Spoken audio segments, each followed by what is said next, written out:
Question है, when a charged particle moving with a velocity v is subjected to a magnetic field of induction B, then the force on it is non-zero. That implies that force जो है वो क्या है, non zero है।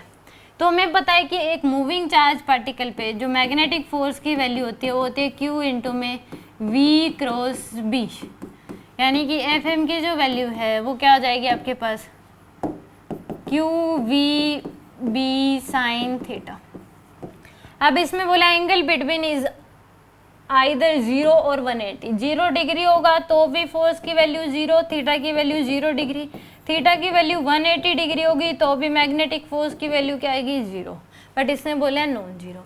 Angle between is necessary 90 degree, जरूरी नहीं है but 90 degree होगा तो फोर्स की वैल्यू जो होगी वो क्यू वी बी आएगी।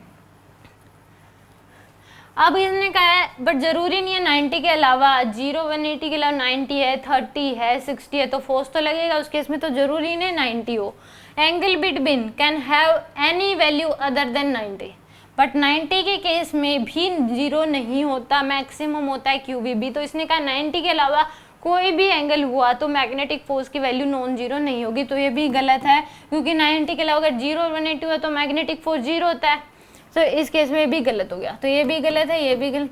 Angle between can have any value other than 0 180, अगर 0 और 180 के अलावा अगर कोई वैल्यू हुई तो उस केस में मैग्नेटिक फोर्स की जो वैल्यू है वो नॉन जीरो होगी, यानी कि इस केस में डी ऑप्शन क्या है, करेक्ट है।